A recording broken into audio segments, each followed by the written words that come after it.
What's going on, everyone? I'm Travis Brown with the Eagle. We're here to break down Texas A&M's opponent. That's Arkansas this week up at AT&T Stadium, and who better to do that than the legend Bob Holt of the Arkansas Democrat-Gazette. Bob, how's it going? We'll just start off with what's the biggest storylines for the Razorbacks coming into what's always a crazy game in Arlington? Well, they need to start winning some games. They're 2-2. They've had a couple heartbreaking losses. Lost at home to BYU. Who's got a solid team, but let's face it, they're not Alabama or LSU or Georgia. And Arkansas had a 14-point lead in the first half and lost it.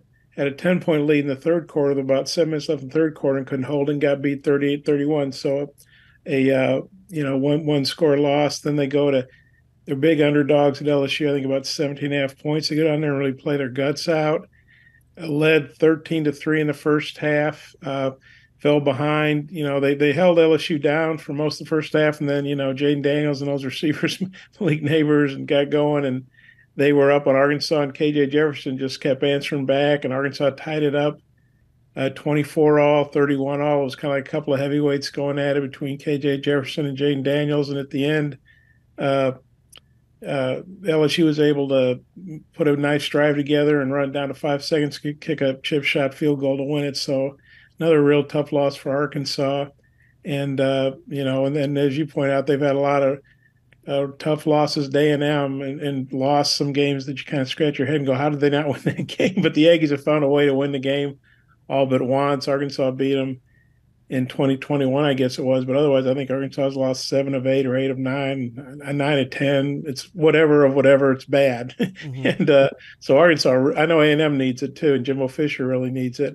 But Arkansas, I mean, this is even though it's only, I guess, the 5th game of the year, it's really a big game for both teams. Mm-hmm. Well, a lot of people will say, in the SEC, especially if you have a quarterback, you're on the right path. KJ Jefferson is a great quarterback. What's been going wrong for the Hogs around him that they haven't been able to notch a few more of those wins? Well, it's a few things. One is they haven't had Rocket Sanders, their All-SEC tailback or running back, the last 3 games. And he didn't have a great game against Western Carolina to open the season. They won the game easily, 56-13, but they really stacked the box. KJ had a big game passing-wise, and then we didn't realize the time, but I guess the next day Sanders had some swelling in his knee, and he hadn't played since. So that's a big guy to take out of your lineup. They have some other good running backs. Rashad Dominion had a real good game at LSU, and A.J. Green, who banged up his shoulder some, didn't have many carries against LSU, but he'd had a couple good games. But no offense, they're not Rocket Sanders. Mm-hmm. And then the offensive line has really been in flux. Brady Latham, their right guard, is the only guy left guard is the only player who started at that same spot last year. They lost Ricky Stromberg, their great center. He was the 3rd-round pick by Washington in the NFL draft, and they had a couple other experienced tackles who were seniors. And then Bo Limmer, who's was a really good guard. He moved to center, but he's still his first game at center was the Liberty Bowl, and they beat Kansas, so he's still getting kind of used to it. They got young tackles. They got 3 young tackles. And Latham was banged up, but they've had a lot of issues with false starts, holds, and so they projected KJ pretty well last week, but BYU really got to him, and LSU got to him too, because let's face it, LSU's got some pretty good defensive linemen, and we know Harold Perkins is a terror. So the offensive line's been an issue. They've got a really good young tight end, Luke Haas, who's a freshman, and he looks like the real deal. He had 2 touchdown catches against LSU, and if fans remember Hunter Henry, who was a great tight end for Arkansas, the Mackey Award winner, plays in the NFL now for the Patriots. He kind of looks like Hunter Henry, and he's a true freshman. And but they're breaking in some new receivers through the transfer portal. But I'd say that the biggest issue has been the offensive line.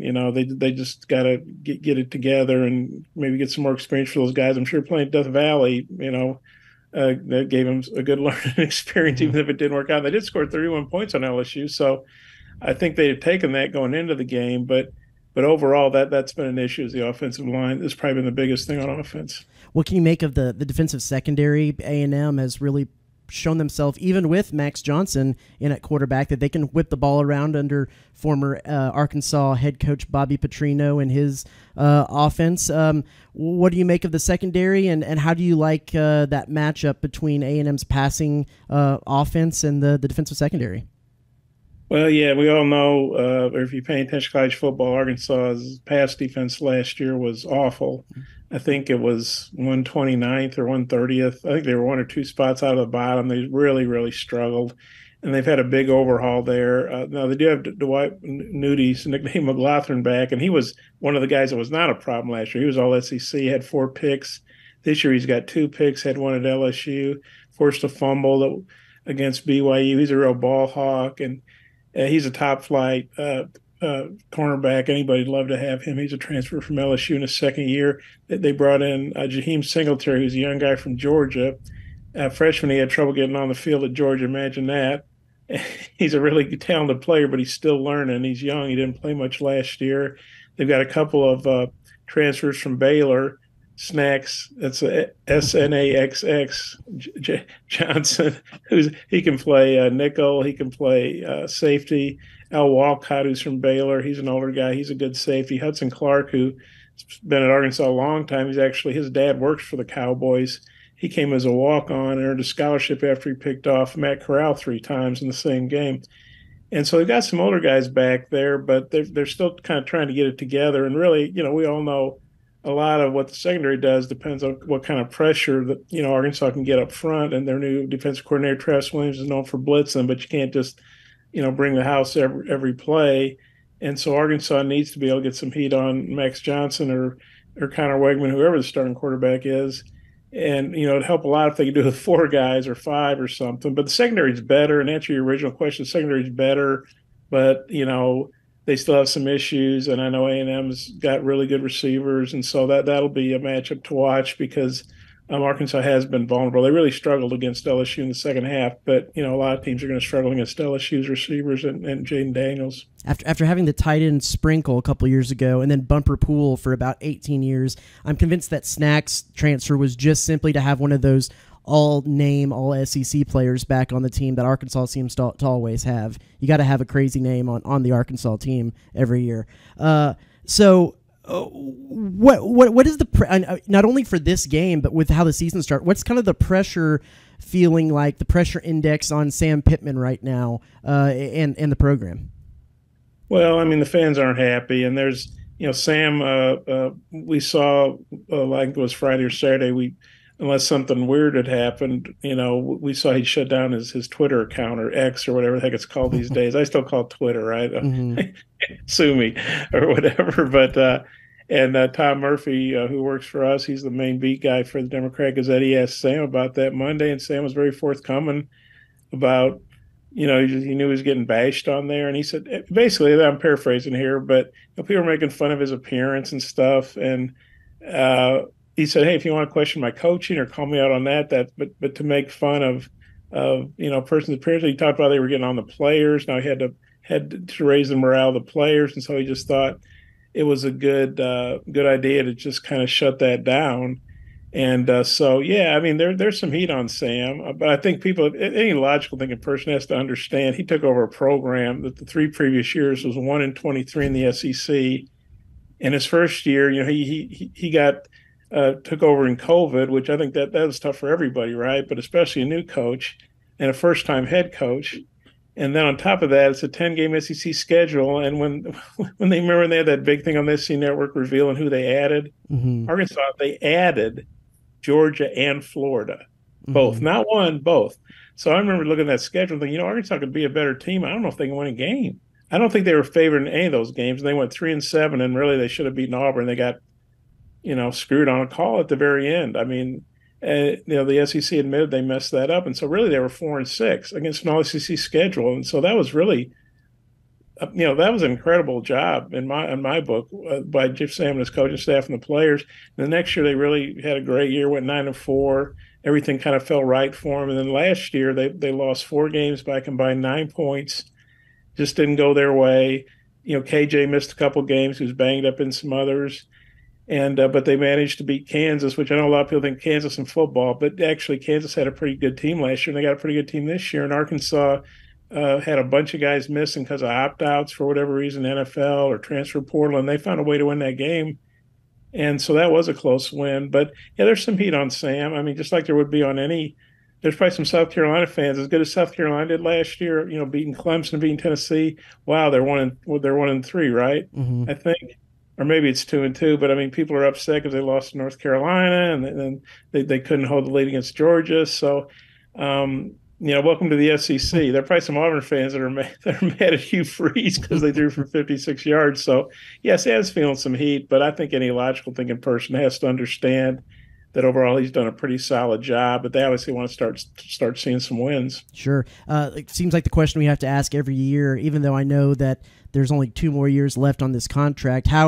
What is the feeling around the Arkansas fan base about this game being in Arlington? Do you expect it to be as big a crowd as usually comes? Is there some fatigue with this game? What do you have as the feeling around the fan base that you can read? Yeah, fatigue's probably a good word. I think if Arkansas had done better, the fan base would look at playing in Arlington totally differently. When Bobby Petrino was the coach and Arkansas was beating A&M and it was a non-conference game, Arkansas loved playing in A&T Stadium. And it's obviously a good payday for both teams. I think both teams every year get about 5 million. It's an expensive ticket and the parking's expensive, but I think fans, generally speaking, they like going to Dallas because it's a fun place to go, or the Metroplex, the DFW Metroplex.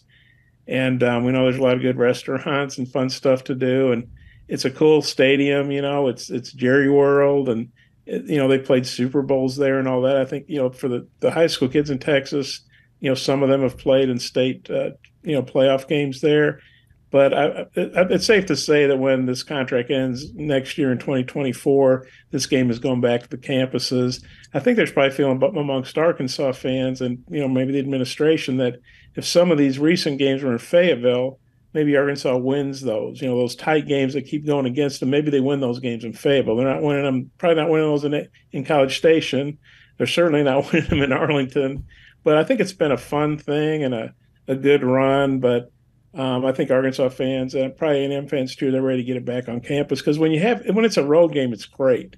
It means you only have 3 true road games in the SEC. But when it's your home game, it's rough because Arkansas is going through a stretch. They played BYU on what was that, September 16th.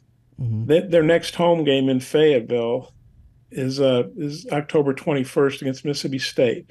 They have 4 straight games, all SEC away from home. Mm-hmm. That's not a schedule anybody wants to play. Mm-hmm. And then on top of that, they're playing at LSU, at Ole Miss, at Alabama, and A&M.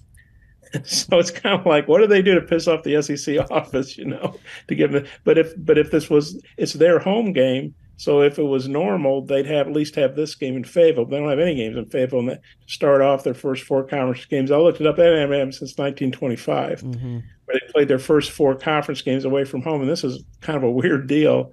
One of those one of those road games was a game in Shreveport against LSU, and it counted as a conference game. This was before the SEC had been formed, and I don't know why, but for a reason, there's nobody from 1925 to ask about it that I can find. But they played LSU from 25 to 29. It counted as a Southwest Conference game. So go figure. But I guess I'm getting off on a tangent there. But bottom line is, yeah, I think Arkansas fans are ready to get this game in Fayetteville when it's their home game. Yeah, this game does create some scheduling nightmares for the SEC. A&M had that last year where they had, if you throw a bye week in there was 6 straight weeks away from Kyle Field. I think it was the longest streak since the mid 80s when they were renovating Kyle Field and they had to play in Houston a couple of weeks for home games. So yeah, this game does create some of those scheduling issues for them. We'll close out with this. I'll give you the option. Either I don't know if you have a prediction in mind or if that's something you want to do, or if you want to give keys to what you think Arkansas needs to do to win this game, or both. But what's your thoughts on the game as far as how it's going to turn out and what Arkansas needs to do if they're going to be successful? Well, yeah, as a Beak, I don't really like to pick a team and a score. I'll say this. I think I'm fairly safe in saying this. I think it's going to be very close, and there's going to be some screwy plays. Whether that's somebody return a fumble, 99 yards, or some getting called back, or kickoff return. There's going to be some head-scratching plays, but I think it's going to be real close. if one team gets up by a couple touchdowns, no lead is safe in this game. I think we've discovered. And for Arkansas, I mean, they just need they probably, some of this is just basic football 101, but they probably need to win the turnover battle. Either don't turn it over or get a couple takeaways. Uh, Need to hit their field goals right. Cam Little's a really good kicker, and he had that one bounce off the top of the upright, and because it was the taller NFL uprights, who knows if that was played on campus, it might have turned out differently. Who knows? But there's always something weird like that. But the offensive line has to get some of those issues resolved. They can't be having all these false starts and holding calls and jumping off sides and stuff. And we know it may not be as loud as Death Valley, but it's a dome stadium, and there's going to be a lot of fans from both schools, so it's going to be a loud environment. So they need to really clean up some of those offensive line issues. And I think KJ Jefferson needs to have a big game. Needs to throw the ball, obviously, which he does well, but I think he needs to have a big game running the ball too. Yeah, there you go. Bob, real quick, let the people know where they can read your stuff and find you on Twitter, X, or, MySpace or whatever you're on these days. Okay. Yeah, I think it's funny. It's kind of like your own number, right? You don't know because you never tell it, but I think I'm Bob Holt. I think I'm at Bob Holt, ADG, stands for Arkansas Democrat Gazette on X. And then we have different websites. We have arkansasonline.com. We have NWA Online. That's Northwest Arkansas. We actually have a separate zoned edition for Northwest Arkansas. And then we also have wholehogsports.com, which you can probably guess that's devoted, exclusively to Razorback coverage. There you go. Well, that's Bob Holt from the Arkansas Democrat Gazette. Be sure to look up and read some of his stuff from the Arkansas Eagle, and check theeagle.com for all of our stuff leading up to that game from the Aggies side of things. Thanks so much for watching, everybody.